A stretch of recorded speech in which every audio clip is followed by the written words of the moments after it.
Beyond the Fence Line, a podcast brought to you by the Texas Agricultural Land Trust. Created by landowners for landowners, we're proud to play a role in conserving the Texas legacy of wide open spaces. Well, welcome to our sixth episode here on Beyond the Fence Line, hosted by Texas Agricultural Land Trust. This episode, we have Dr. Myriah Johnson, the Senior Director of Sustainability Research for the National Cattlemen's Beef Association. Thanks for joining us, Myriah. Thanks for having me, Chad. Glad to be here. Yeah, I'm really excited on this conversation with you, Myriah. I mean, as you know, you're kind of one of my most favorite people in the world, and so it's always enjoy these conversations we have. When we think about your job with NCBA around sustainability, that's your work all day, every day.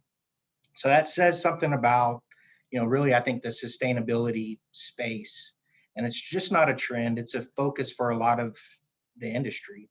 So can you tell us a little bit about how we got here?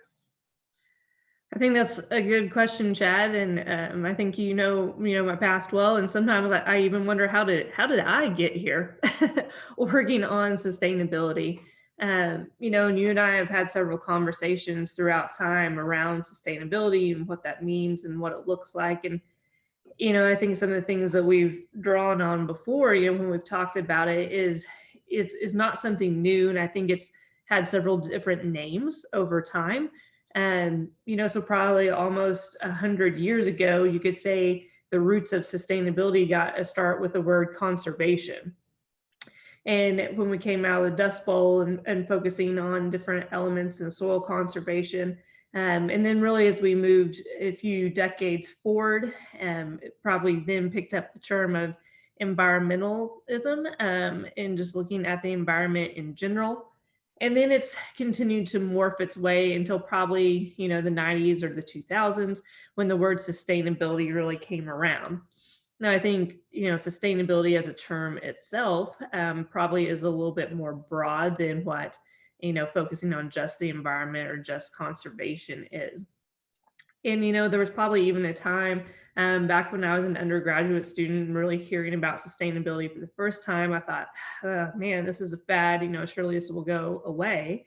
But it certainly hasn't, and I don't think it will. And it's something that's here to stay.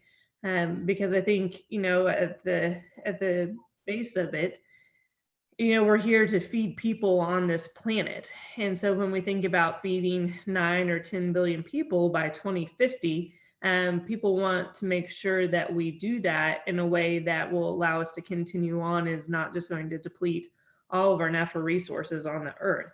And so really they're talking about wanting to be sustainable, right? That we still have food for generations even after we're gone. And so I think those are many of the ways in which sustainability has been brought forward and has transformed and changed over time. I think one of the great things right into the conversation around sustainability, is producers, being, at the table, right, and part of the conversation and actually leading into it. And I think that's, really important. That's what I appreciate about NCBA of,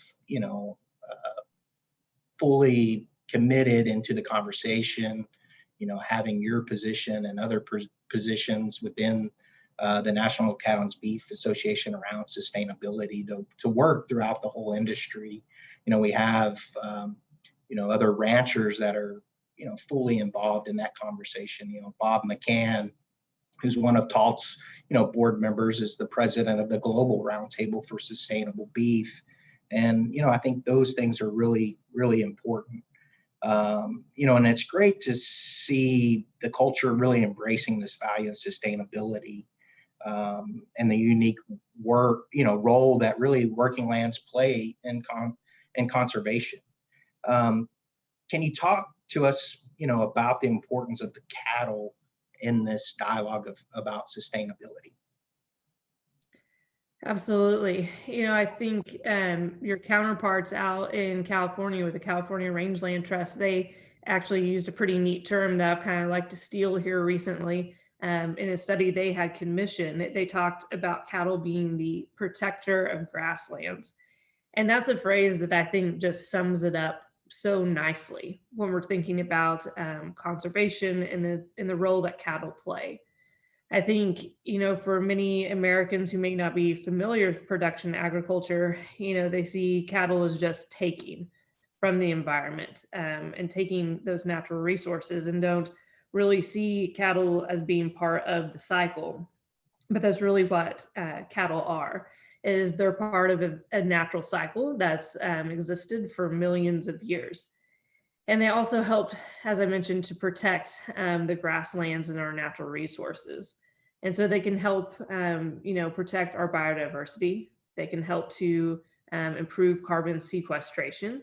They can reduce fuel loads to reduce the chances of catastrophic wildfires. Cattle provide weed control. They aid in soil health and providing wildlife habitat. And so, that's just a number of ways in which cattle are really beneficial to the landscape. And I think, those things are easily forgotten because we think about cattle as just being beef, right? They're just a product that we eat and that we consume at the end of the day. And we don't stop to think about all the things that cattle do along the way as well. So talking about more specifically on some of that biodiversity, there have been countless research studies showing that there's a wide variety of plants and wildlife, including endangered species, which I don't think we often think about, have adapted to and depend on the grazing and management practices of livestock. Cattle can remove those non-native species that would smother the native species in their habitats. They help protect against woody encroachment and just a number of things that are significant for protecting those native biotic communities. And so, I think too, a lot of our critics like to point that cattle take up a lot of land, but they don't really think about that cattle are usually residing on non-arable lands. So that means that's land that's not suitable to crop production. And so if we took the cattle off of those lands, all those lands are not just going to be converted over to nature preserves or national parks or anything like that. I think the biggest threat, and one threat that you really opened my eyes to several years ago when I was just beginning my career, Chad, was really that of land fragmentation. Looking at some of the work that had been done there in Texas, and then again, looking at that study recently commissioned by California Rangeland Trust, where they have investigated some of those impacts and what land fragmentation looks like.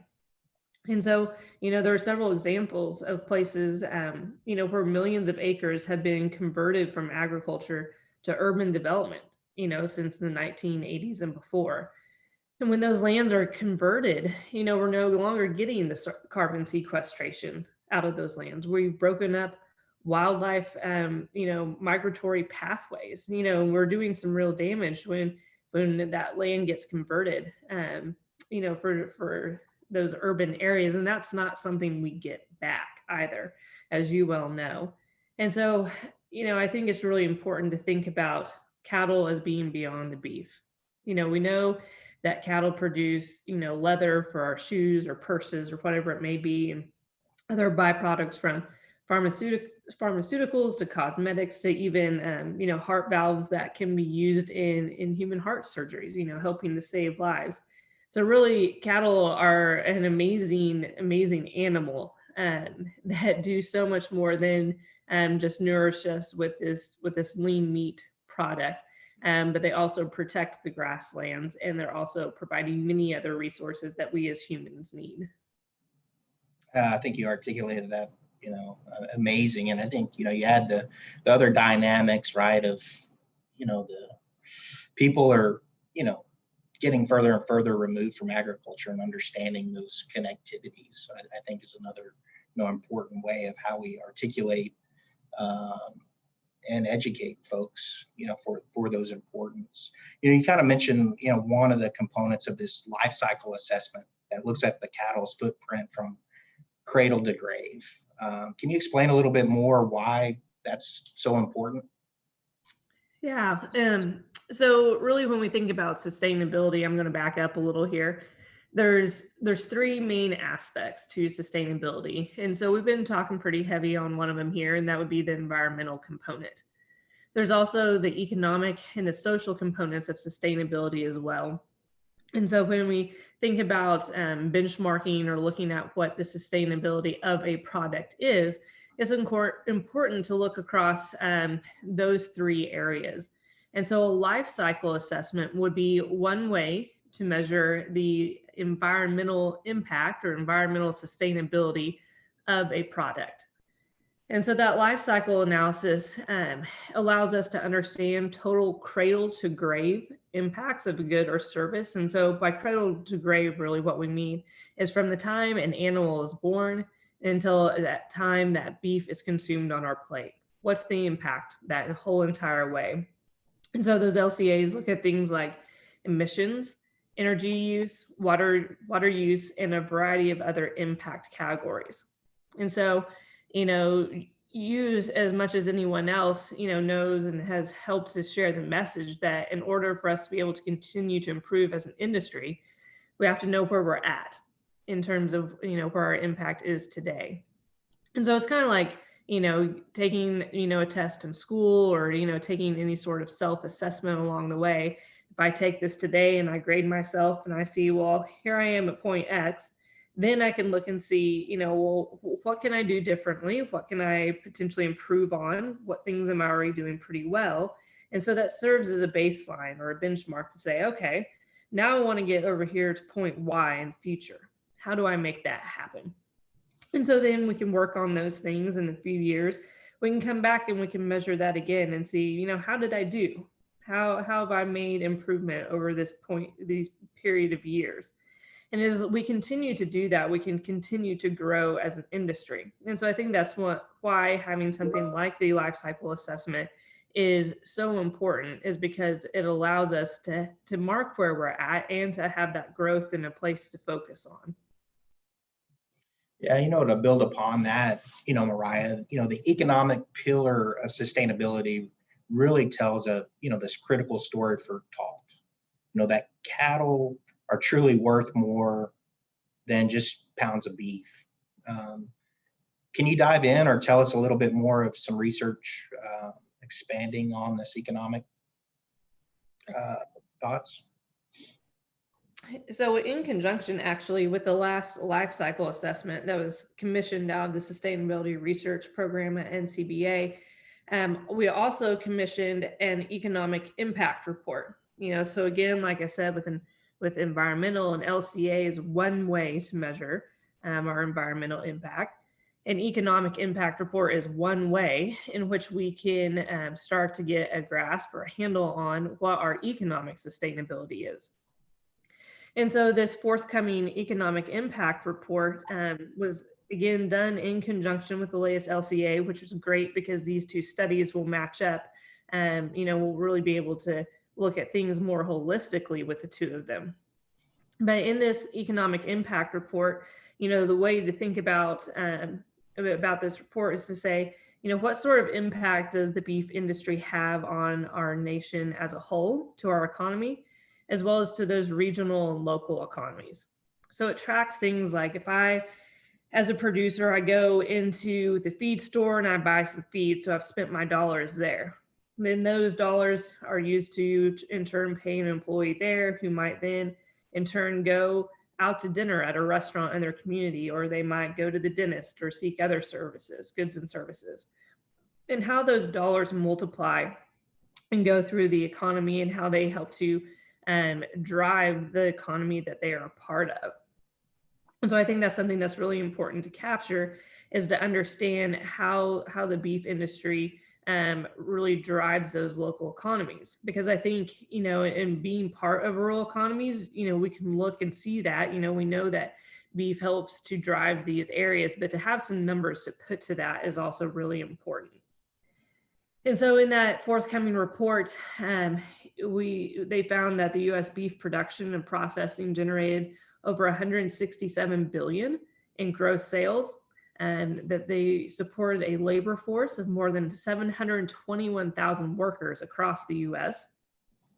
We generated over 10 billion in wages and 30 billion in total value added. So that's things like employee compensation, proprietary income, returns to capital, and taxes to our national economy. So that's really huge. And I think when we put some of those numbers in perspective, there's thousands of industries across the US. And so, it can seem small or like a drop in the bucket, but even when we're looking within just say the agricultural industry, beef is the leading commodity industry in many of these ag areas and supporting our nation. And so, I think the bottom line, the message here is if we take the beef industry away, or if it just disappears overnight somehow, that would hurt and that would be felt, because the beef industry really helps to drive the economy in much of this great nation. And so I think it's important, that we have numbers and that we know that. Yeah, I mean, I think it's, excellent points, I think, from that. I think one of the things that's important for us is, I think the public doesn't understand, right, from a ranching and landowner perspective is, we're trying to run a business and stay in business, and this, we have to be economical first, right, to stay in business. If we're not, all of those other pillars around sustainability, they're really gone, and we can't ever address them. When we think about land stewards, landowners, we're really custodians, I would say, Myriah, of two goods, right? This private good, which is the beef, right, from that perspective, and food and fiber, and then that public good perspective that you've talked about of, these ecosystem services of carbon sequestration and water quality and open space, and we can go on and on. Do you think we'll get to a point, we have to find ways to incentivize these landowners? Do you think there's, we're getting closer to a time where we have some free market solutions to pay for, these ecosystem service markets maybe arise as a tool, another tool in the toolbox? I know that's something that myself and Talt are really looking at, finding this.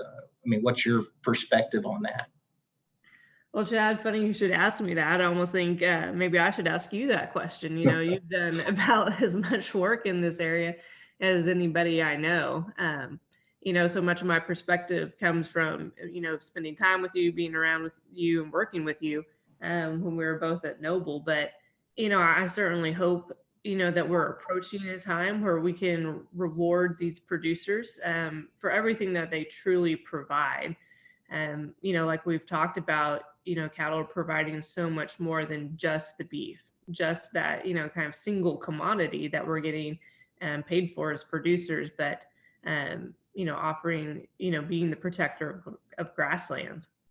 And so I think if we can find a way to incentivize and to reward producers for, the care that they take there, that can really help to diversify and to grow, a producer's portfolio, really, of the things that they're offering.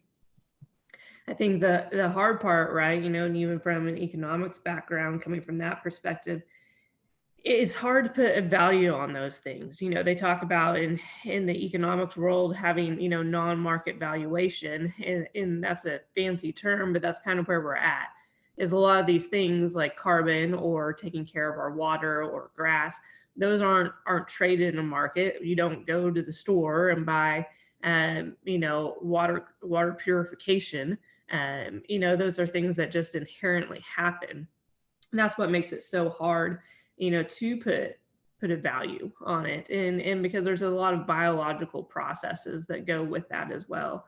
And so it's tough. And, and there have been attempts before, we haven't been able to make it work. But I hope, with each iteration, we keep pushing forward, and that, at some point we do make it there as well.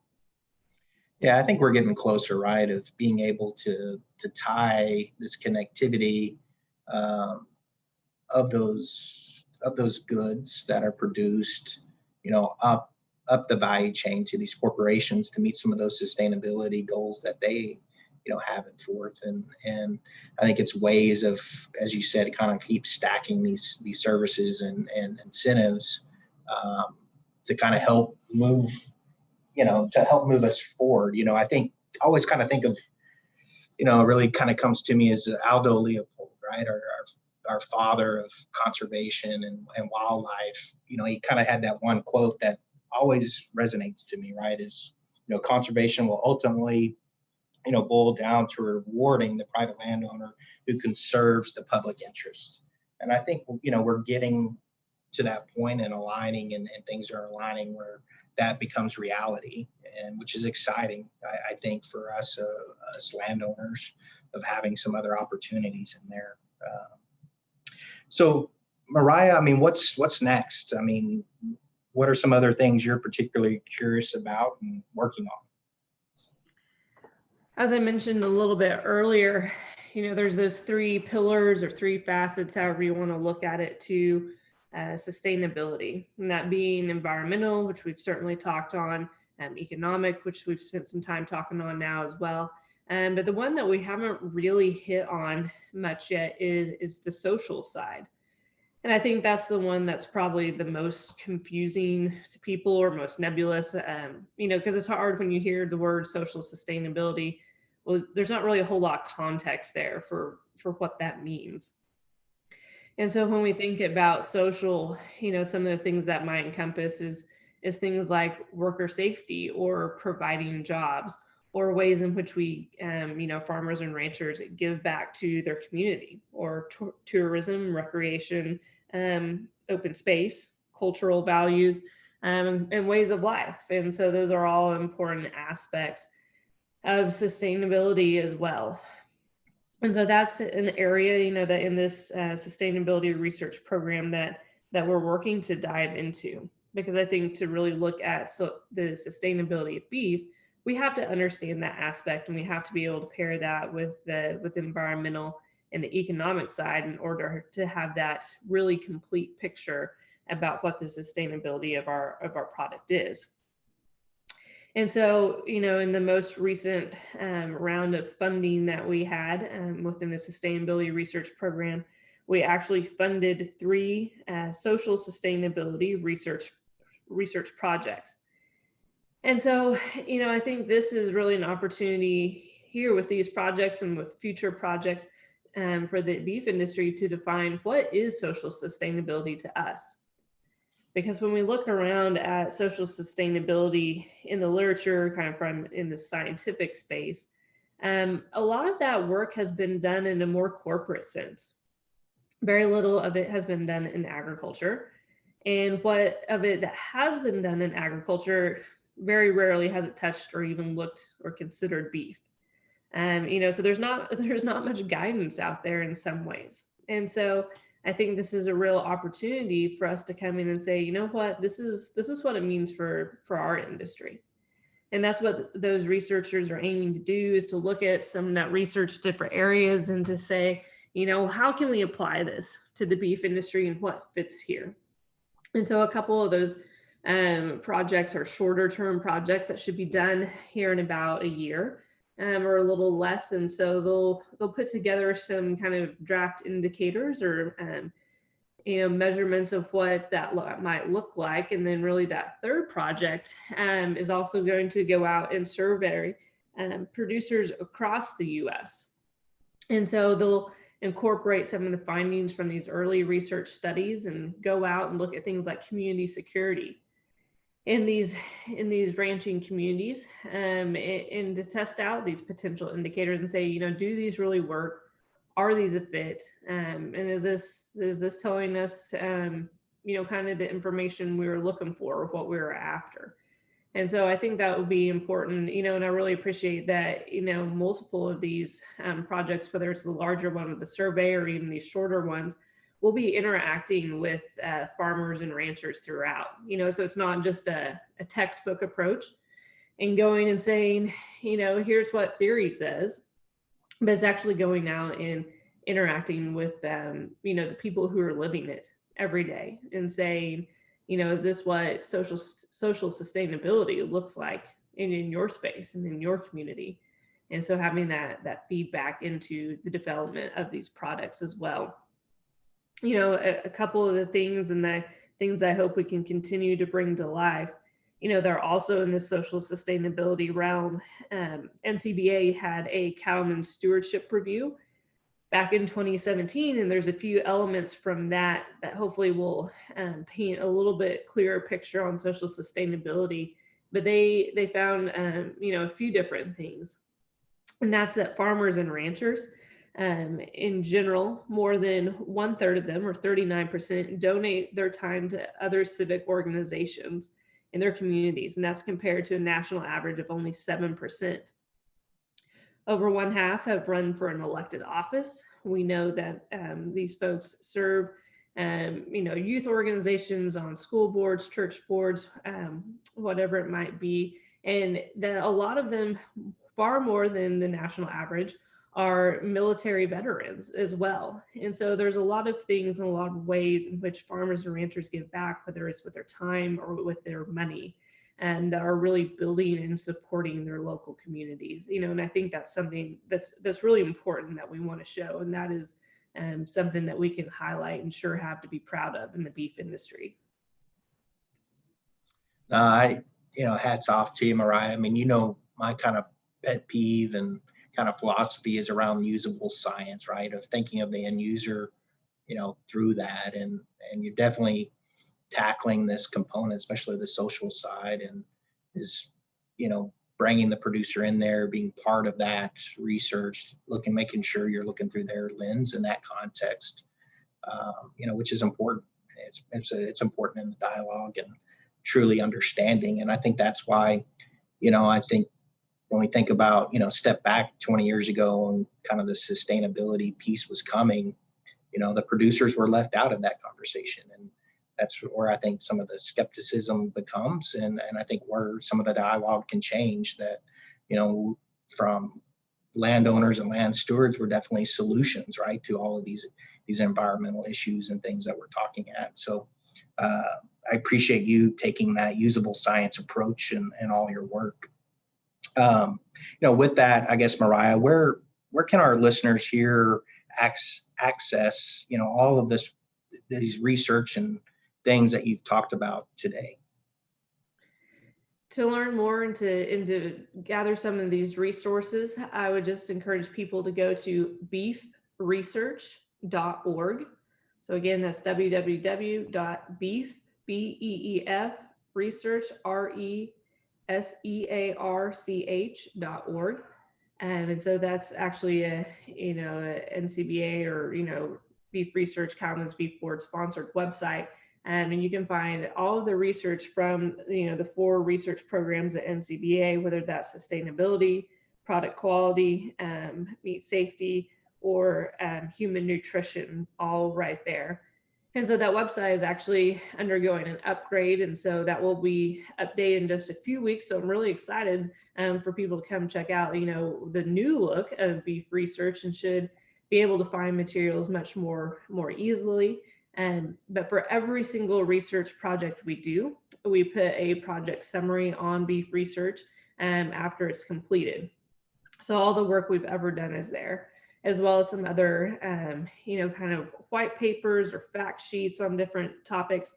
Those can be found there, and some more in-depth kind of tough Q&A type questions and answers as well. So it really has a wealth of information there for any questions you might have. Thanks, Myriah. What else would you like to add to the conversation, or any final thoughts? Final thoughts, that would probably be just kind of trying to put around a bow around everything we've talked about today. So we've talked about cattle being, so much more than the nutrient-rich, high-quality protein, those steaks that we all love to eat, but that cattle offers so much more. They offer protection, for ecosystem services, biodiversity, carbon sequestration, all of those kind of conservation or environmental benefits that we've discussed, being the protector of grasslands. But they're also helping, to drive our U.S. economy, whether that's on a local, regional, or a national level. And then also that our producers, our farmers and ranchers are integral parts of their community, and that they are continually giving back, and they are the backbones of these rural areas in which they live. And so beef is really important to our national and our local well-being. And so, just really encouraging people, that when they think about beef, think about more than just the beef. So with that, Chad, that's really all I have. And I just so much appreciate you asking me to be on and to have a chance to catch up and visit with you. It's been good, like always, and look forward to it again sometime. Yeah, thanks, Myriah. As you know, I always enjoy the conversations, and we've had a lot of great conversations. And I think the exciting thing, we sit back and think about these conversations we've had over the years.